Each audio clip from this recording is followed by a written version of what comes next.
Colombia en los 80, una época de narcos, guerrillas, paramilitares, secuestros y coches bomba, a través de la perspectiva única de las silenciadas. Una niña y su señora de servicio inician una amistad en medio de la crisis.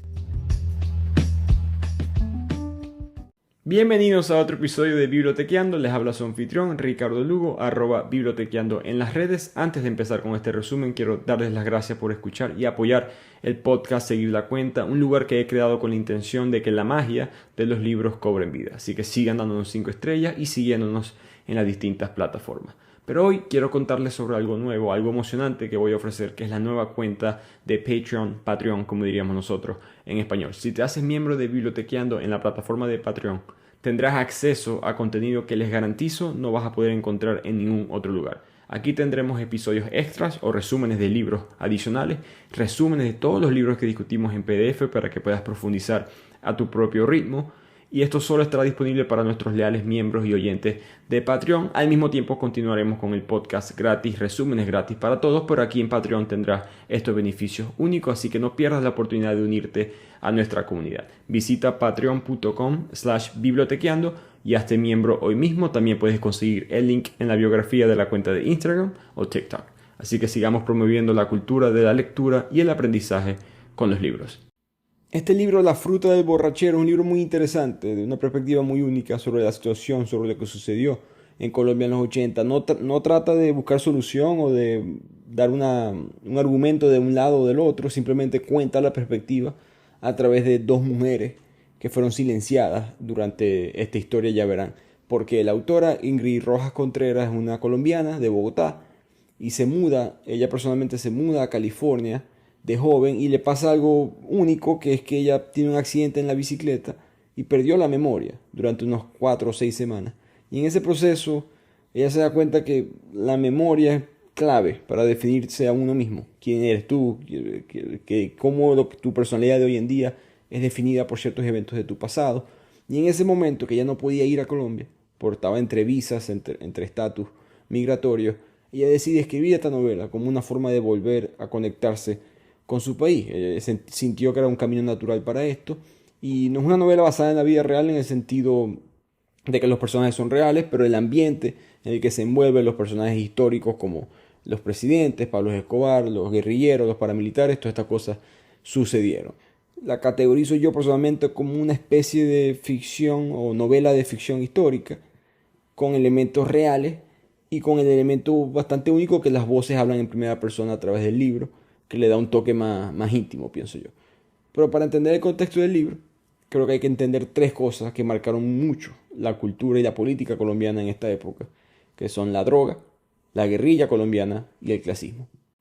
Pero empecemos con la guerrilla, que creo que es el conflicto con más incógnita para las personas fuera de Colombia y quizás para las personas fuera de mi círculo. Yo personalmente en Venezuela entendemos muy bien la guerrilla, o por lo menos sabemos mucho de la guerrilla, porque la guerrilla operaba en Venezuela, específicamente en mi estado, en el Zulia, que era fronterizo con Colombia, también el Táchira. Siempre estábamos número 1, número 2 en secuestros en el país, en parte por la guerrilla. Tuve amigos que personalmente sus padres, familiares fueron secuestrados. Siempre tuvimos como que un conocimiento sobre la guerrilla. Me he dado cuenta que otros países quizás saben que la guerrilla existe, pero no saben muy bien lo que es, y creo que ese contexto es importante para esta historia. La guerrilla es el conflicto interno más antiguo de todo el hemisferio occidental, lo que es todo el continente americano. Este conflicto lleva más de 50 años y todo colombiano, lamentablemente mucho, ha sido afectado de una manera u otra. Algunos datos: en los últimos 60 años, 262.000 colombianos han sido asesinados por culpa del conflicto de la guerrilla, la mayoría civiles, a través de desapariciones, secuestros, violencias sexuales, masacres, reclutamiento de menores. Van casi ya 7 millones desplazados. Eso es más que Siria, para que tengan una idea. Más tiempo, por supuesto, pero aún así, un número mayor. Y lo quizás extraño es que en estos últimos 50, 60 años de Colombia, este conflicto de la guerrilla sucede debajo del manto de una de las democracias más estables de América Latina. Eso habla más de América Latina que de Colombia, pero para que tengan una idea, digamos que la fábrica política de Colombia se ha mantenido democrática, pero tienen este conflicto interno que suele romper esa fábrica, suele romper esa estabilidad política, pero no lo ha hecho. Digamos que tenemos dos historias en paralelo, una la democracia y la otra totalmente la violencia en todo el país. Ahora, explicar la guerrilla es extremadamente complicado, no voy a pretender hacerlo, sino que, bueno, repito, quiero dar contexto para que la gente entienda la historia. La guerrilla empieza, depende a quién le preguntes. Si vas y le preguntas a 10 colombianos diferentes cuándo empezó la guerrilla, te van a dar 10 respuestas diferentes. Hay mucho conflicto de cuándo en verdad empezó, que si empezó en los 80 con el narcotráfico, no, que en verdad fueron amigos de los narcotráficos, que traficantes, disculpen, que en los 60 empieza con el descontento social, que no, que en la guerra de los 1000 días es el origen del conflicto izquierda-derecha, que todo empieza con el colonialismo de los europeos. Hay distintas respuestas, distintas maneras de verlo. El problema, digamos, en esencia, o la dificultad en la definición del problema, es que no es un conflicto típico que suelen ser por religión o por raza, estas guerras internas en un país. Este es social, es descontento.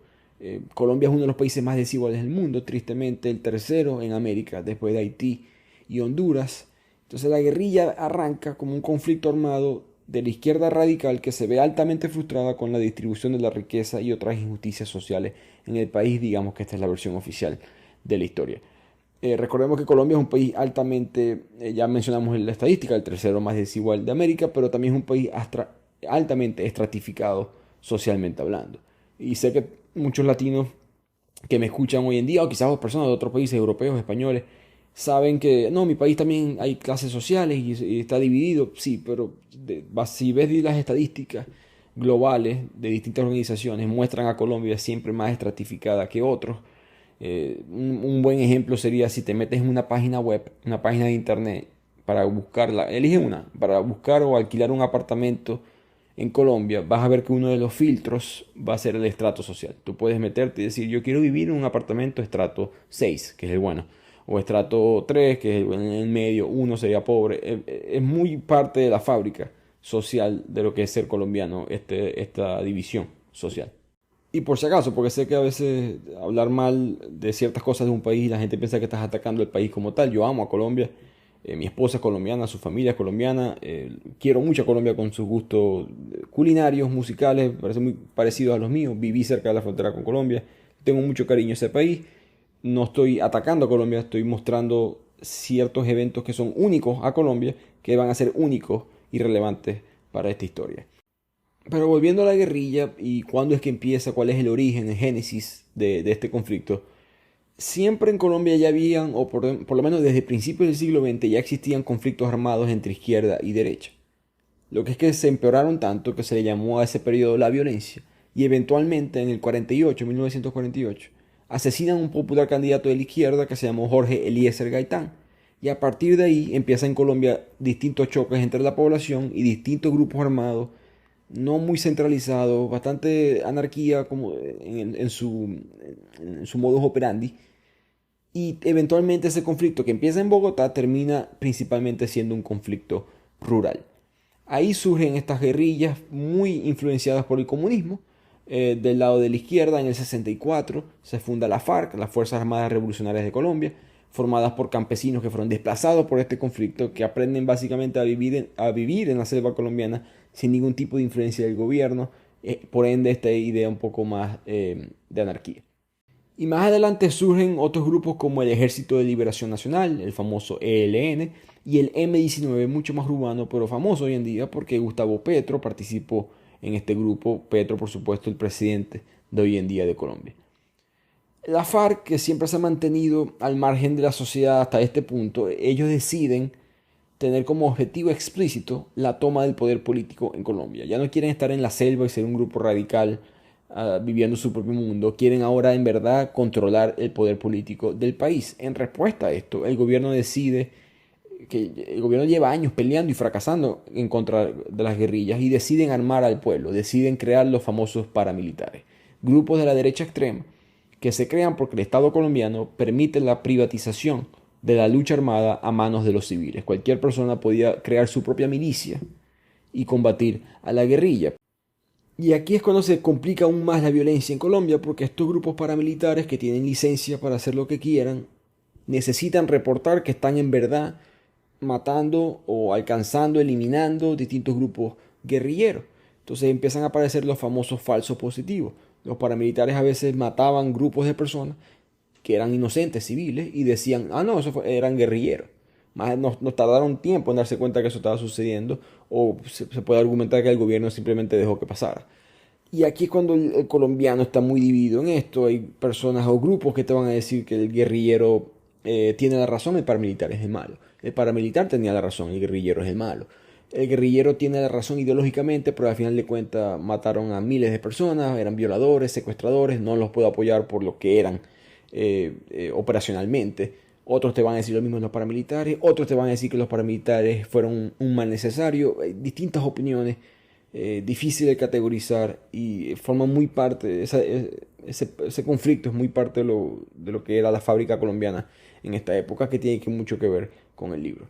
Al mismo tiempo es importante analizar la fecha. Todo esto está sucediendo, toda esta formación de estos grupos políticos, guerrilleros, paramilitares suceden en los 50, en los 60, más adelante en los 80, y coincide con dos factores geopolíticos que afectan negativamente eventualmente a Colombia, que es la Guerra Fría y el negocio multimillonario de las drogas. En cuanto a la droga, creo que hay tantas series de Netflix que todos entendemos estos personajes. Por supuesto, Pablo Escobar, el más grande, cuando en los 80 empieza la exportación masiva de la cocaína. Pero todo empieza con Griselda Blanco y después llega Gilberto Rodríguez Orejuela en Cali, José Gonzalo Rodríguez Gacha, el mexicano, los hermanos Ochoa, distintos carteles, distintos personajes que hacen muchísimo dinero exportando la cocaína desde el campo de la selva colombiana. Esto es muy importante porque ahí es donde tiene presencia la FARC. Entonces la FARC y los distintos grupos guerrilleros empiezan a atacar y a colaborar al mismo tiempo con los narcotraficantes, porque la guerrilla se da cuenta, podemos extorsionar a estos narcotraficantes que tienen ganancias exageradas con la droga, y así la FARC se empieza a financiar y a crecer aún más. En el año 2000, ya después que pasa la época de las drogas, la consecuencia es que la FARC tiene más poder que antes. La FARC llega a tener 20.000 hombres en armas en todo el país. Por supuesto, esta colaboración entre guerrillas y narcos empeora la situación, más secuestros, más violaciones, más asesinatos. No se podía ni siquiera viajar en Colombia. Mi esposa me contaba, cuando yo le contaba a ella de mis viajes en Venezuela por la carretera, y me decían, ah, sí, mi familia no podía hacer eso porque la carretera entre ciudad y ciudad, eso era territorio de la FARC. En cualquier momento la FARC tomaba un territorio y lo declaraba independiente del resto del país, con la ayuda o colaboración del dinero del narcotráfico, que hacía que la violencia siguiera aumentando. Además de todo esto, repito, está la ideología de la Guerra Fría. Muchos de estos guerrilleros fueron financiados y entrenados por Fidel Castro. Estados Unidos también ayuda en la pelea contra la guerrilla. Entonces toda esta combinación de drogas, ideología política, paramilitares, la guerrilla, los grupos armados en anarquía, el narcotráfico, el dinero, la violencia, todo se juntó, tristemente para Colombia, todo se juntó al mismo tiempo, a un punto que quedó totalmente fuera de control. Pero quizás después de tanto tiempo hubo una luz al final del túnel. En el 2016, el gobierno colombiano de Santos, el antiguo presidente de Colombia, firma un acuerdo de paz con la FARC. La FARC se disuelve, se desarman formalmente, ya no hay guerra entre el gobierno y la FARC, entre la FARC y los ciudadanos, y oficialmente se termina este conflicto eterno que llevaba Colombia. De hecho, ellos fueron categorizados, la FARC me refiero, categorizados como terroristas toda mi vida. Y me enteré investigando para este libro que ya no lo son. El comunicado oficial de Estados Unidos dice ya no existen como organización unificada dedicada al terrorismo o actividades terroristas, ni tienen la capacidad o la intención de hacerlo. Entonces, oficialmente, no solamente Estados Unidos, otros países, organizaciones mundiales que consideraban a la FARC como un grupo terrorista, ya simplemente ahora es un grupo ideológico que no está en un conflicto armado. Ahora, este Tratado de la Paz fue muy controversial, especialmente porque el gobierno de Santos llama a un plebiscito, unas elecciones. Le preguntan al pueblo colombiano, miren, queremos este Tratado de Paz. ¿Estás de acuerdo o en desacuerdo? ¿Votas sí o no? Y el no ganó, en verdad. Ligeramente, pero ganó.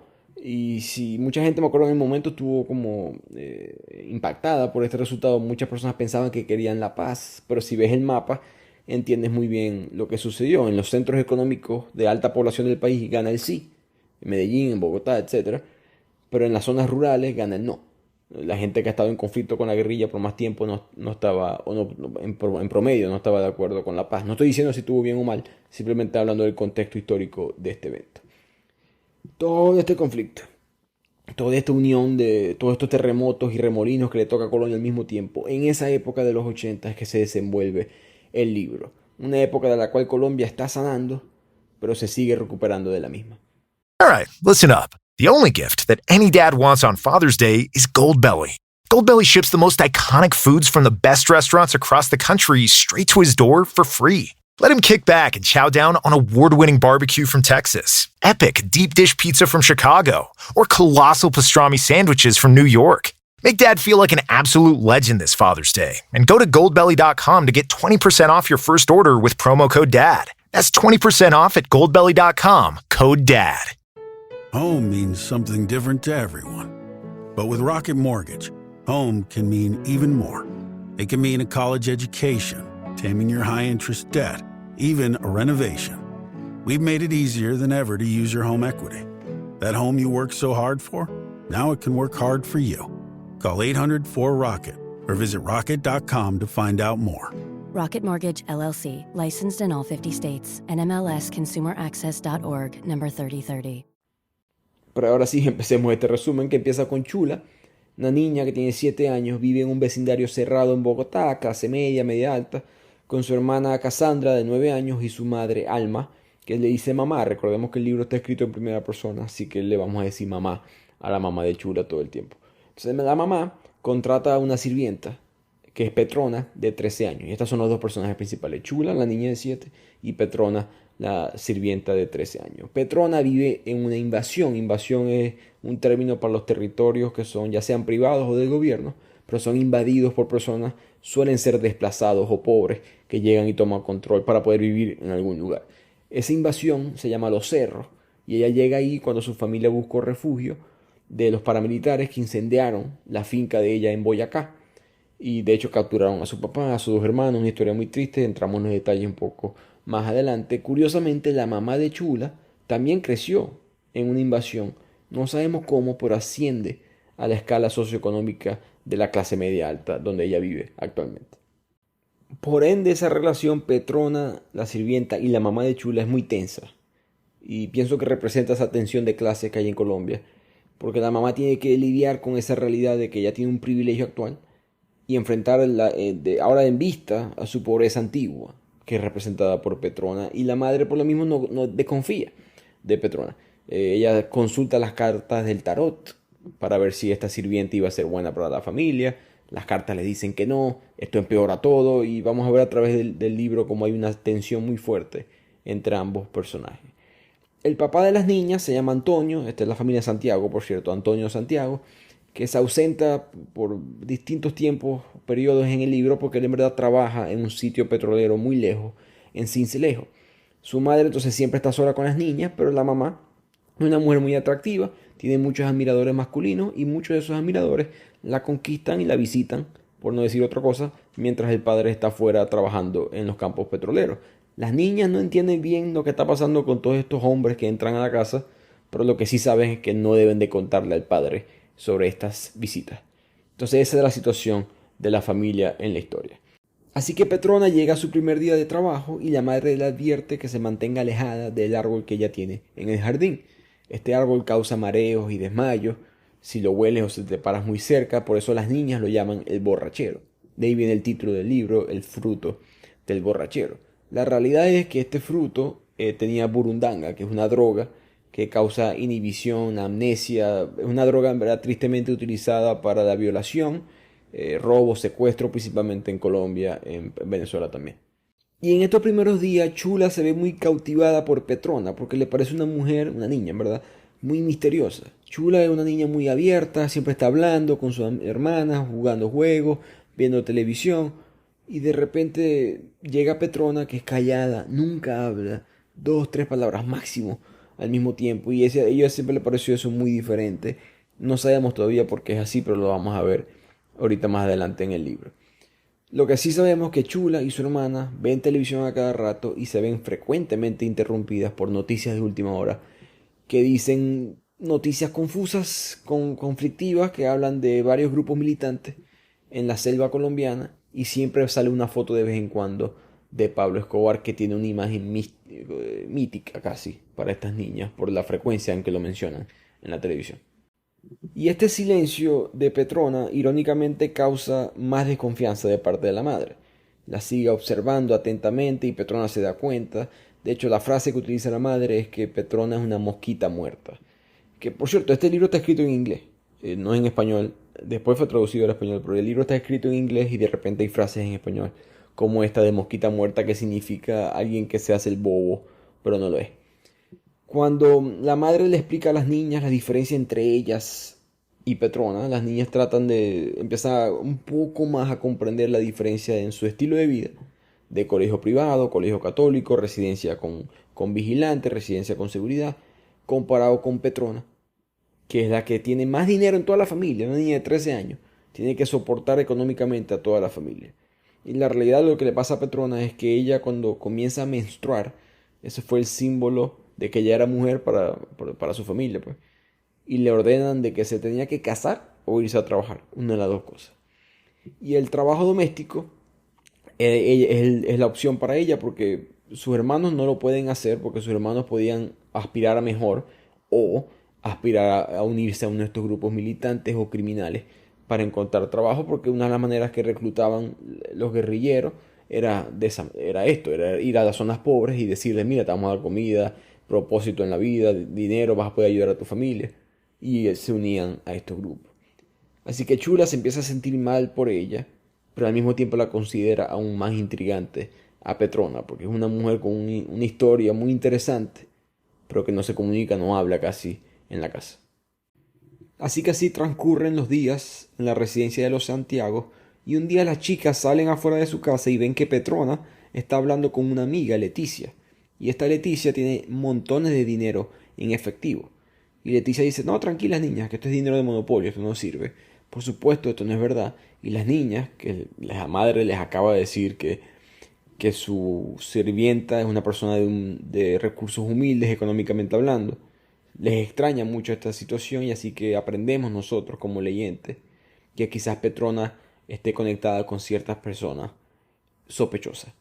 Y ahí la historia pasa como que a la invasión donde Petrona vive, vemos una mamá de Petrona frustrada, molesta, racista, porque su hija Petrona es blanca y está trabajando como ama de casa para Alma Santiago, una mujer oscura, porque tiene ascendencia indígena. Al mismo tiempo, Petrona se la pasa en el día maravillada en el trabajo por los recursos económicos de los Santiago, pero cuando se devuelve la invasión, lo único que come es pan y refresco, porque no hay para más nada, gaseosa, como le dicen en otros países. El hermano de Petrona, de hecho, Ramón, le ruega que por favor roba a los Santiago, roba de la casa. O sea, si esa gente tiene mucho dinero, nosotros no tenemos nada. Petrona, que siempre está con este mensaje de trabajar legalmente, de hacer dinero de la manera correcta, dice que ella promete alimentarlo a él con el salario del trabajo honesto. Y esta actitud de ella viene de su papá. El papá de Petrona siempre rechazó la limosna, las ofrendas de distintos grupos militantes en Colombia. Él nunca, de un lado o del otro, él siempre se mantuvo honesto, siempre pensó que había que trabajar de manera legal y ganarse así su trabajo. Petrona aprendió eso de él, por lo tanto no le gusta la actitud de Ramón, que Ramón de hecho un día está comiendo una salchicha, que es una comida que era imposible para él de probar, y lo está haciendo porque la guerrilla le regaló una. Y Petrona lo regaña por haber aceptado ese regalo, pero él dice que él no va a morir de orgullo. Y así vemos un poco la realidad de este mundo. Gente muy pobre, gente que no tiene nada que perder, en edades muy jóvenes, son reclutados por los guerrilleros y de esa manera se unen a estos grupos militantes. Pero volviendo a Bogotá y a la casa de los Santiago, Chula cada vez se convierte más insensible a las noticias del país, porque tantas imágenes de guerra, de muerte, hubo un día que ella ve un noticiero y hay una niña de su edad que la pierna le explotó y murió en el acto, cuando hubo un coche bomba, que era uno de los ataques terroristas más comunes de los narcotraficantes. Ella pierde un poco el impacto. Ella básicamente se convierte cada vez más insensible a estas noticias, porque son tan frecuentes, el deterioro del país es tan rápido, que ella simplemente no sabe qué es normal y qué no es normal. Para ella es normal, apenas tiene 7 años, y todo parece simplemente parte de la vida cotidiana. Su hermana Cassandra dice que ese coche bomba fue de Pablo Escobar, pero Chula dice que fueron los guerrilleros. Confundida, ambas se preguntan si son uno y lo mismo. Y creo que esa escena es cortica en el libro, pero creo que representa esa confusión del país, de como que todas estas cosas que están pasando son difíciles de ponerle, de apuntar con un dedo, esto es culpa tuya, ¿no? Hay tantos factores sucediendo al mismo tiempo que hay una confusión en la sociedad en medio de todo el caos. Volviendo a la invasión de Petrona, Ramón, su hermano, desaparece de la nada, nadie sabe dónde está. Petrona le da miedo que la guerrilla lo haya reclutado. La amiga Leticia le dice a Petrona que no te preocupes por Ramón, él es un hombre, él sabe lo que está haciendo. Que si mira, ¿qué tal si puedes empezar a ganar un dinero extra pasando información? Esa es la frase que utiliza Leticia. El concepto era, no vas a tener que hacer nada, simplemente vas a tener que entregarle unos sobres a unos hombres de motocicleta que quizás o no sean miembros de algún cartel de droga. Petrona, recordando nuevamente la moralidad de su padre, la integridad de su padre, ella se niega a participar porque el papá, ya les mencioné el impacto que tuvo en ella, pero él murió. Él y sus tres hermanos de Petrona, me refiero a sus tres hijos, murieron en el conflicto entre la guerrilla y los paramilitares, y ella sabe que no quiere vivir ese mundo en honor a su padre. Volviendo nuevamente al apartamento en Bogotá, porque la novela hace esto como que para adelante y para atrás, para adelante y para atrás, en parte creo para mostrar el caos y la diferencia de los estilos de vida. Y como para Chula, Pablo Escobar es una imagen, un televisor, ¿no? Lo que es estar en la clase alta. Para Petrona es la posibilidad de que su hermano haya muerto, su padre ya murió, sus hermanos también fueron asesinados. Esa es la realidad de ella, por la diferencia en el estilo de vida, y creo que el autor hace eso intencionalmente. Pero el papá de Chula vuelve de los campos petroleros. Nos enteramos que una vez en su vida antiguamente fue comunista, y cuando llega a la casa llega un poco borracho, y esto lo hace frecuentemente, es violento con su esposa, con la mamá de Chula. Y de repente Petrona se entera que su hermanita, Aurora, una hermanita de 8 años, 5 años menor que Petrona, empieza a menstruar. Y como ya sabemos en esta familia, eso significa que ella es una mujer y que tiene que empezar a trabajar o casarse. Por lo tanto, ella dice que tiene que empezar a generar más ingresos, y llama a su amiga Leticia y le dice que sí a repartir sobres para un ingreso extra. Y ahora en la historia Petrona pasa más tiempo en la casa de los Santiago porque ella un día deliberadamente comió frutos del árbol borracho y sufre un ataque salvaje de alucinaciones, se desmaya, tiene distintos problemas de salud y se tiene que quedar con los Santiago mientras recupera su fuerza. El punto o lo interesante de esto es que las niñas ahora les toca convivir mucho más entre ellas. Cuando digo las niñas me refiero a Petrona, Chula y Cassandra. Y las tres empiezan a jugar, a compartir más, juegan con las Barbies, y en los juegos de niños les quitan las piernas, les quitan los brazos, y empiezan a inventar historias de cómo fue que esta Barbie perdió las extremidades. Y es fuerte escuchar las historias. Empiezan a decir que, bueno, capaz la Barbie huyó de la guerrilla y un día se le cansaron las piernas y las perdió. Quizás un carro bomba le quitó los brazos, quizás un guerrillero rebelde le descuartizó las extremidades. Todas esas son cosas que la niña, uno no debería estar pensando en esta edad, tiene entre 7 y 12 años.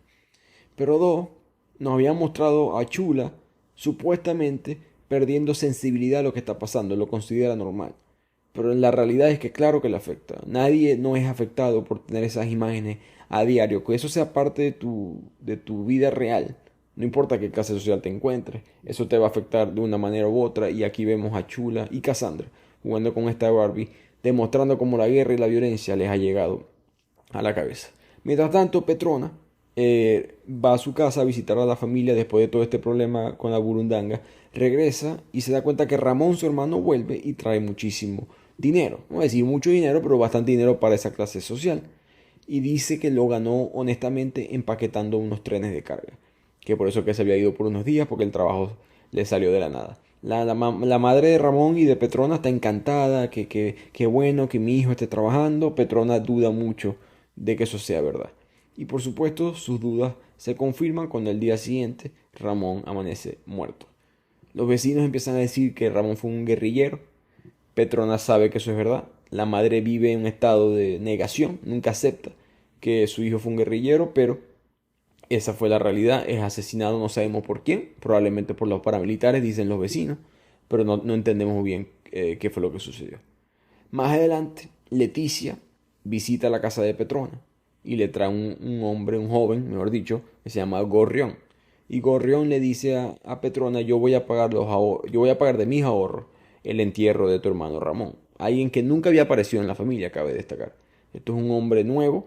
La madre no le gusta porque la madre, este Gorrión es negro, ya sabemos que la madre es racista.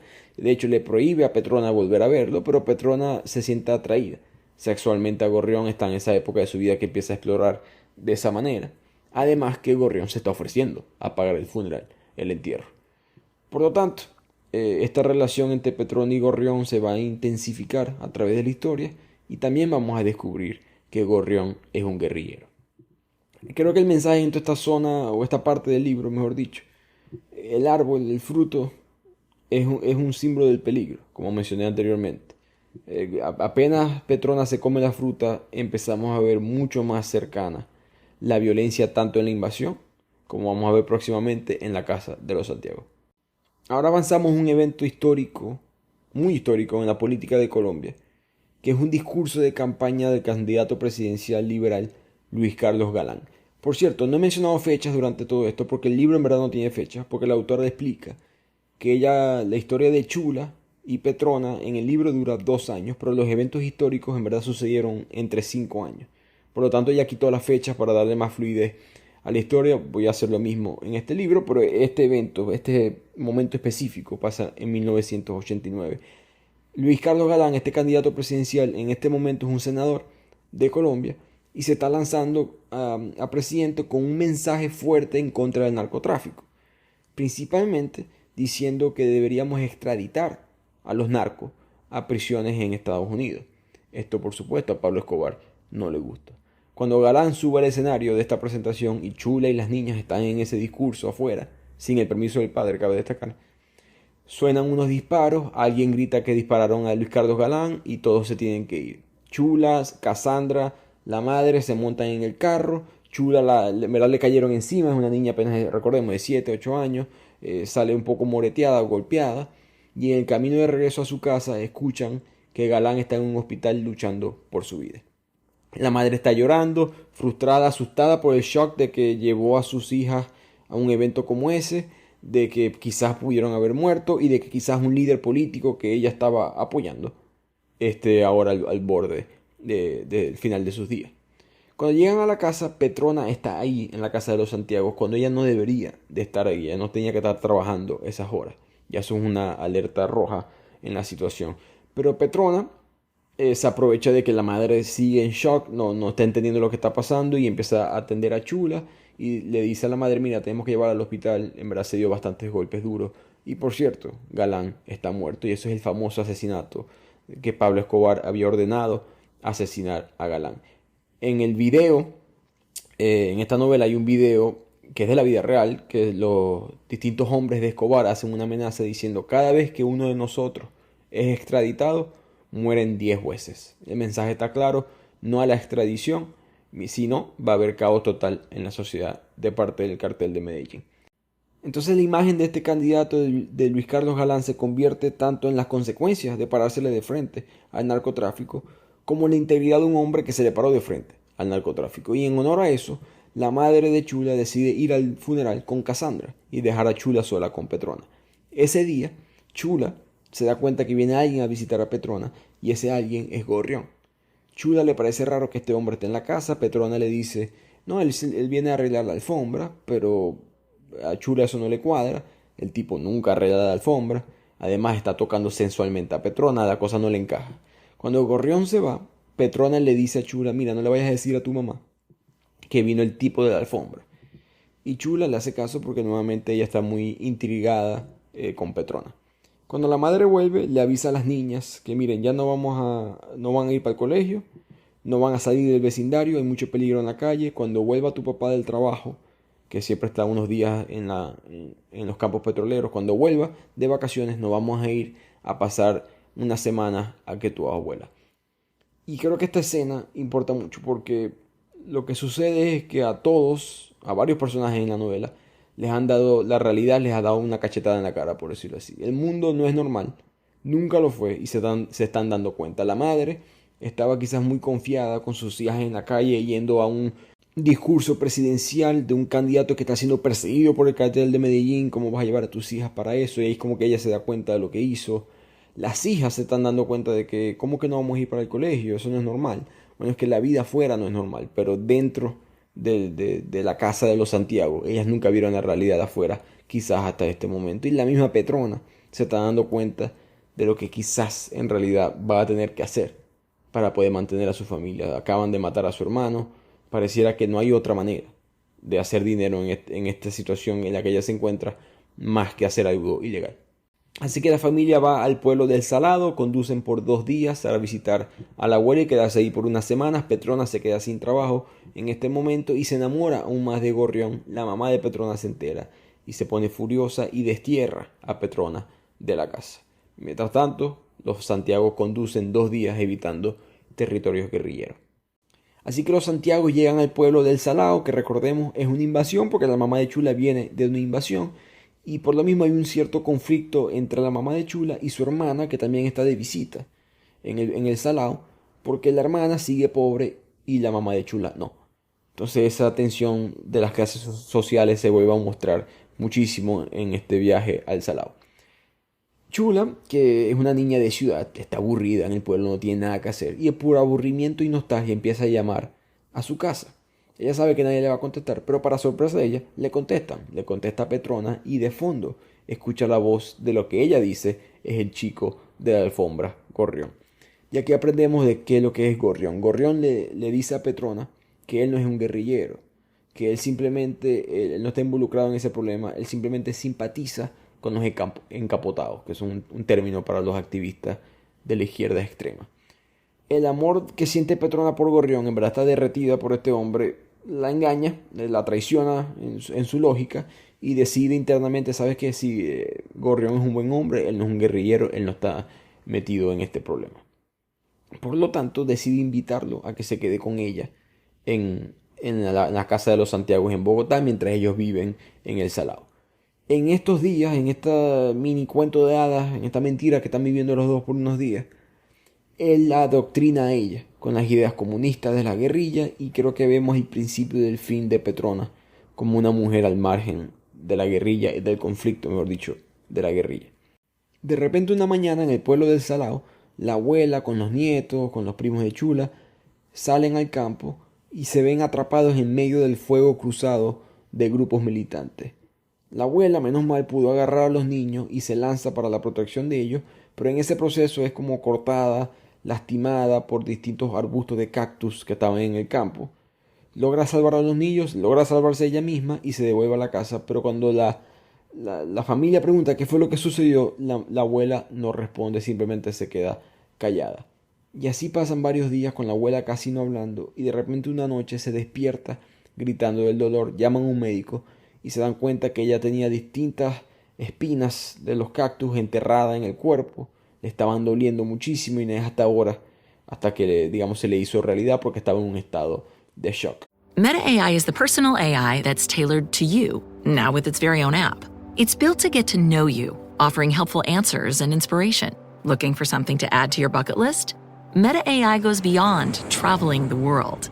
It remembers you're a basketball fanatic and suggests you attend one of the playoff games.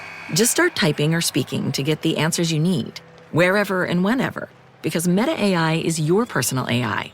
Download the Meta AI app, now available on the Apple App Store and Google Play. Shopping is hard. I can never find anything in my size. I don't even know my size. I buy my clothes the same place I buy my groceries. There's a better way. Make it easy with Stitch Fix. Just share your size, style, budget, and done. Your personal stylist sends pieces picked just for you. That was easy. Stitch Fix. Online personal styling for everyone. Free shipping and returns. No subscription required. Get started today at stitchfix.com. Y eso es en parte el mensaje del libro, ¿no? Que las personas que sufren un trauma se convierten más taciturnas, más silenciadas. Muy representado por la abuela en este ejemplo. Petrona al principio de la novela no lo sabemos, pero después nos enteramos que los paramilitares la desplazaron, se queda sin propiedad, sin viviendas, la familia está en total caos.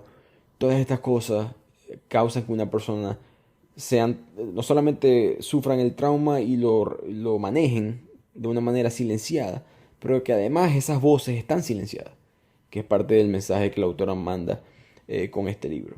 Después, más adelante, Chula confiesa que sin darse cuenta, ella jugando por error envenenó a varias gallinas de la casa de la abuela, y enfurecida la madre la golpea horriblemente, físicamente golpea a Chula, a Cassandra, las lanza contra las paredes, les arroja cubetas de agua fría.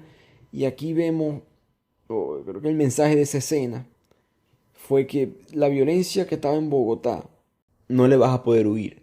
Este momento en la historia, este trauma por el que estás pasando, que no te das cuenta todavía que estás pasando, te va a tocar de una manera u otra. Así te vayas para el pueblo más remoto del país, vas a tener que lidiarlo. En este caso la madre es la que representa eso. Así que al darse todos cuenta de esta realidad, deciden devolverse a Bogotá. El padre de Chula consigue un nuevo trabajo, ahora es gerente en un sitio petrolero en San Juan de Río Seco. Va a tener el mismo horario básicamente, solamente vuelve cada 2 fines de semana a Bogotá.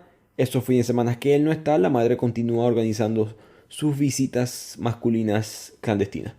Cuando las niñas salen a lugares públicos, están ahora más nerviosas de lo normal. La violencia cada vez la sienten más cerca. Escobar sigue aterrorizando lugares públicos. Por lo mismo, la madre le pide a Petrona que pase más tiempo con ellos, que se mude permanentemente a la casa de los Santiagos para poder ayudar con el trabajo extra. Porque ahora la ciudad de Bogotá empieza una rutina de cortes planificados de luz, cortes de agua, los llamados apagones. La familia tiene que empezar a racionar el agua potable y ella necesita la ayuda de Petrona. Y en uno de esos días la madre le agradece la ayuda a Petrona y le dice: ¿por qué no te tomas unas vacaciones? Y si quieres yo te llevo, yo te manejo hasta tu casa, yo te puedo llevar con las niñas. Así que todas arrancan hacia la invasión de Petrona, y en el camino se difunde la noticia en la radio de que metieron preso a Pablo Escobar.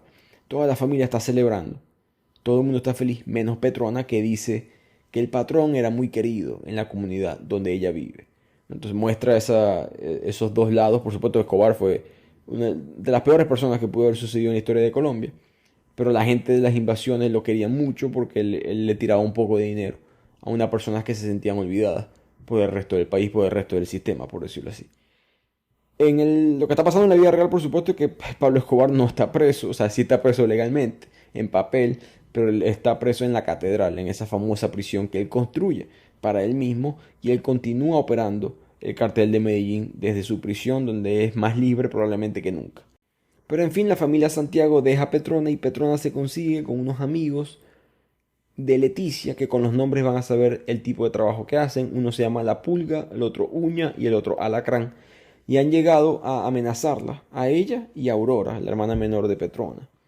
El punto es de que en este proceso de acoso sexual que le hacen a ambas, las golpean, la abusan de ella sexualmente.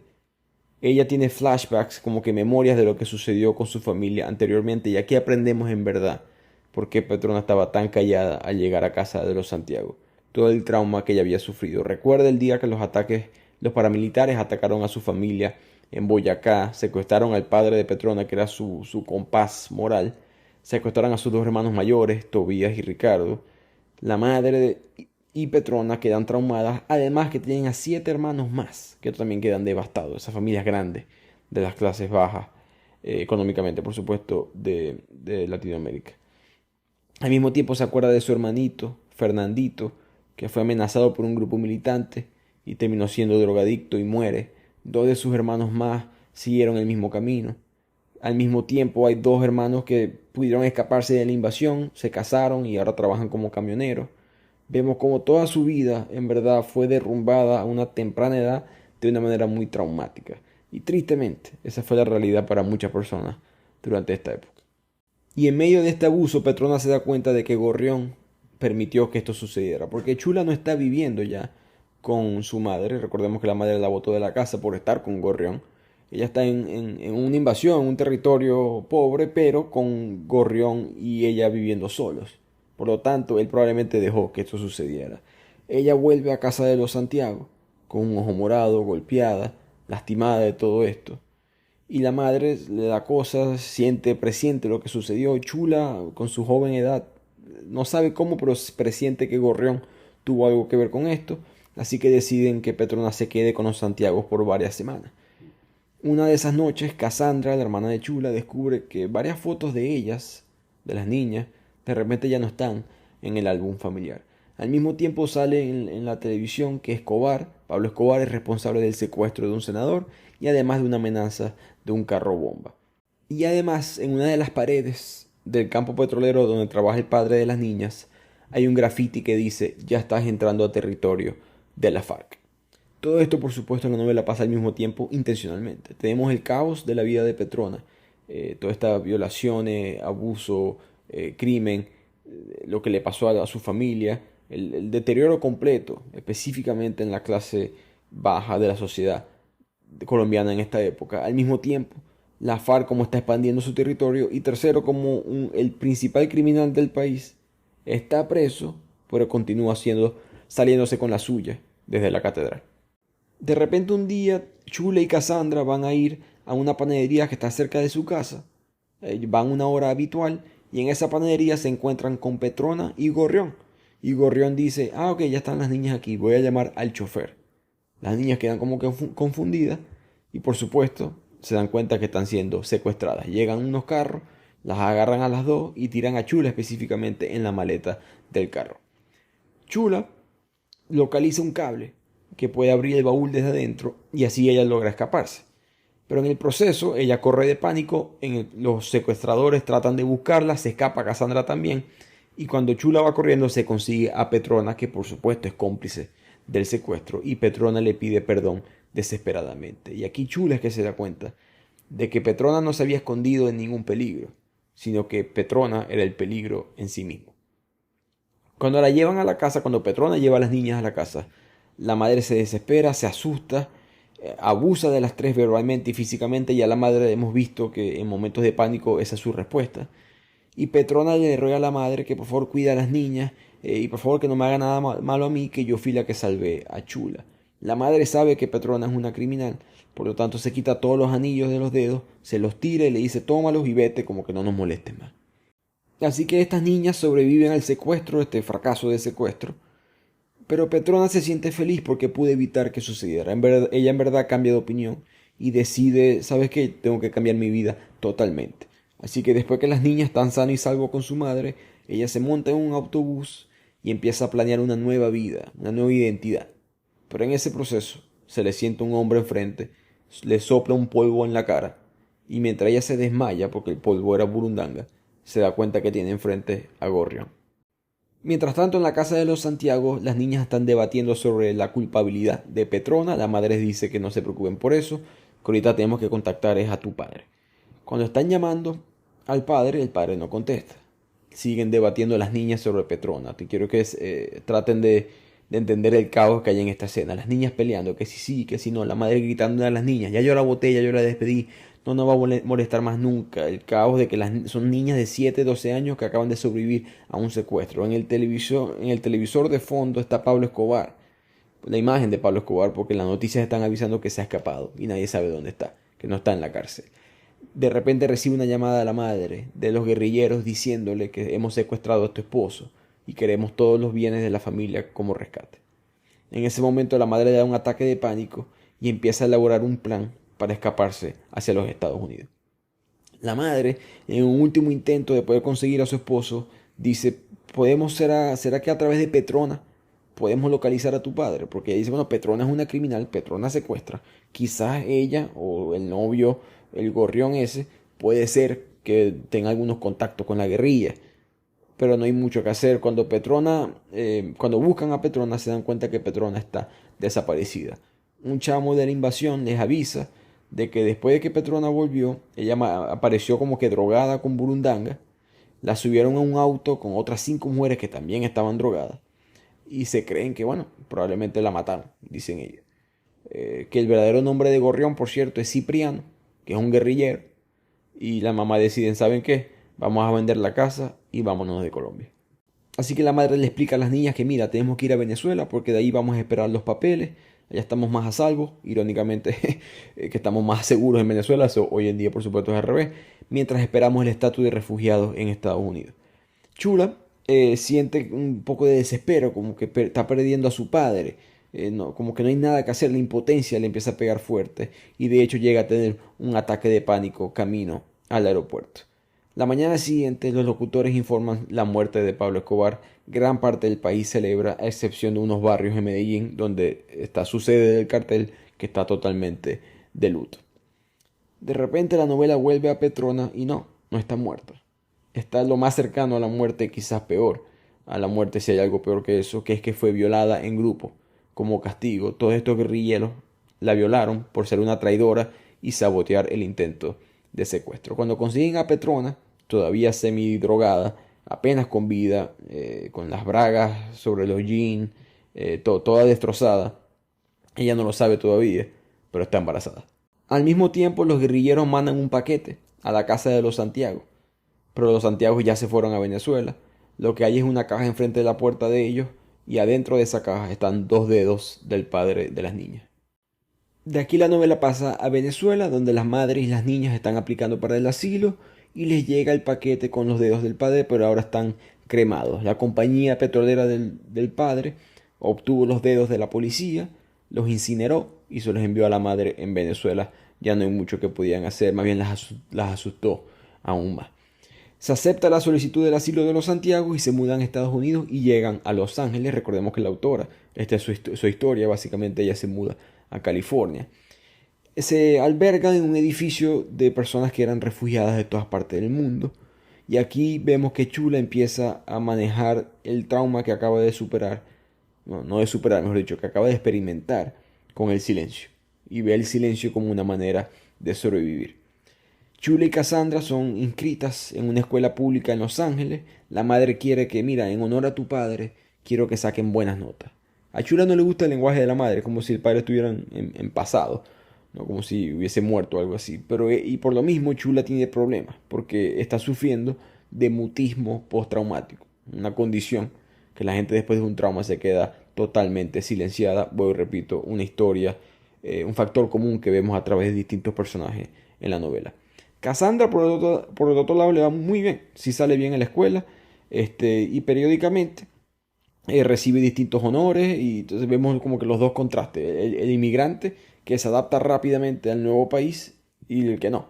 El que todavía la mente de una u otra manera se le quedó en su país de origen y no puede superar, no puede ser exitoso en el nuevo lugar porque no ha podido pasar la página del anterior. Nadie culpa a Chula por si acaso, pero creo que eso es parte del mensaje también aquí. Periódicamente la familia van a la biblioteca pública en Los Ángeles porque sale una lista de personas secuestradas que son liberadas en un periódico colombiano que se publicaba en internet en esta época. Chula sigue teniendo ataques de pánico. Ir a la biblioteca le alivia un poco la ansiedad, como que leer y tener una esperanza de que su padre pueda estar vivo la alivia. Y pasando todo ese tiempo en la biblioteca empieza a leer muchísimo sobre los periódicos colombianos y se entera que en el consulado todos los fines de semana podías ir y escuchar un programa de radio que se llamaba Las Voces de los Secuestrados. Y este programa de radio existió, es de la vida real. La Voz de los Secuestrados fue un programa de Ervin Hoyos Medina, un periodista colombiano, que fue víctima del secuestro. Y él decide montar un programa de radio que se pueda transmitir en la selva colombiana. La idea era que los familiares podían mandar sus mensajes de esperanza, de apoyo, y que esos mensajes sonaran en las distintas estaciones de radio en la selva colombiana. A veces pasaban helicópteros con esos mensajes en voz alta. A veces, de hecho, eso fue una campaña de antiguerrilla. El gobierno colombiano volaba con helicópteros y tenían unos amplificadores diciéndole, ellos saben que están ahí en la selva, no lo pueden ubicar, pero sonaba durísimo. Y le decían a los guerrilleros jóvenes que fueron reclutados, tu familia te está esperando, hay programas sociales para ayudarte, puedes ir a tal lugar, puedes ir, tal estación de radio te puede dar información sobre esto. Y fue una campaña bastante efectiva para desguerrillar, por decir así, a muchos guerrilleros. Pero este programa de Las Voces de los Secuestradores, voy repito, fundado por Ervin Hoyos, tristemente falleció hace un año. Ganó la batalla del secuestro, pero perdió la batalla contra el COVID. El punto es que las niñas en la novela están yendo a escuchar este programa con la esperanza de poder mandar su mensaje y con la esperanza de escuchar que algún día digan el nombre de su padre como una de las personas liberadas. Así que una vez al mes ellas, las madres y las niñas, comienzan a hacer grabaciones para la transmisión de este programa. Un día la madre de Chula está hablando con una amiga en Colombia y se entera por teléfono que Amy, la Petrona, fue violada. Chula escucha esto y se siente culpable y al mismo tiempo curiosa por el destino de Petrona en su vida y decide escribirle una carta.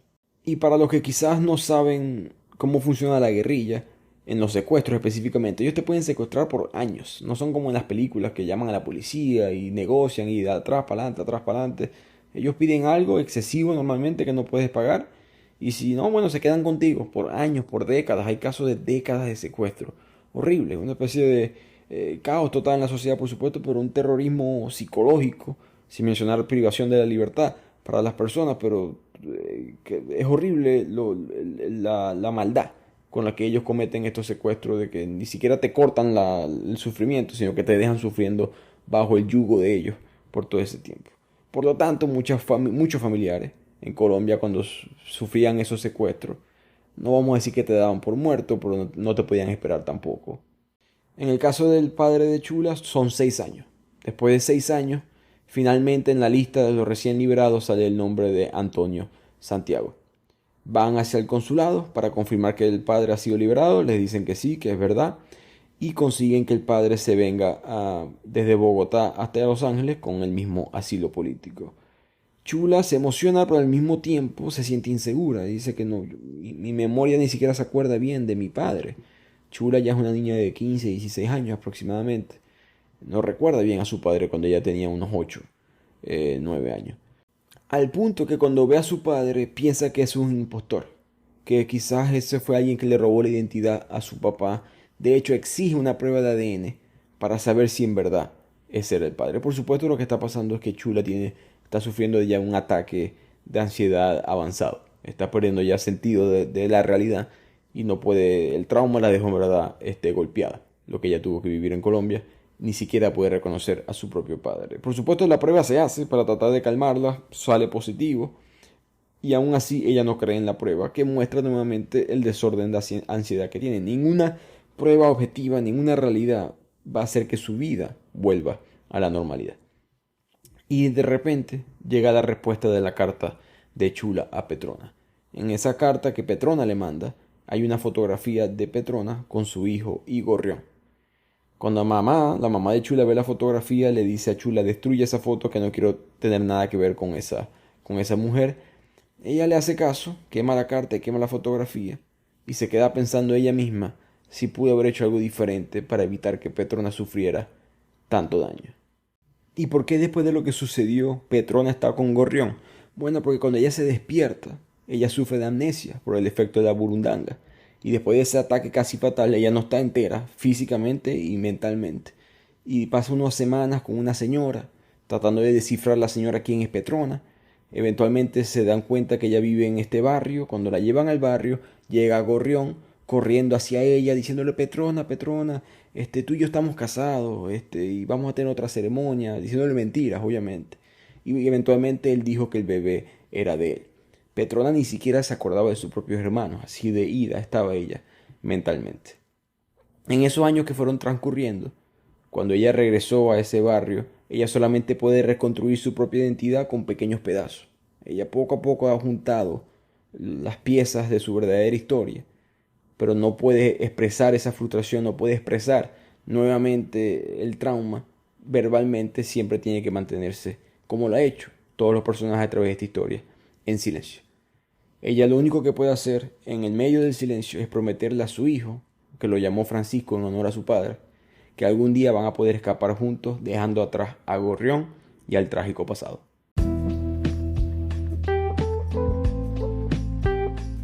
Y con eso llegamos al final de este resumen. Creo que vuelvo y repito, el mensaje entre el trauma y la expresión verbal, o la falta de la misma, es el mensaje en este libro. Tanto Chula como Petrona llegan a la misma encrucijada, casi como a la misma conclusión. El trauma me ha alterado permanentemente. Mis experiencias, la realidad que yo tuve que vivir, mi inocencia ha sido secuestrada y ahora soy una persona diferente y no estoy seguro cómo manejar esa persona diferente en el silencio. Voy a buscar hacerlo. Y esa fue tristemente la realidad de estos personajes y de muchas otras personas en Colombia, y el silencio de esa historia al mismo tiempo se conecta como metáfora de la novela. Espero que hayan disfrutado de este resumen y nos vemos la próxima semana en otro episodio de Bibliotequiano.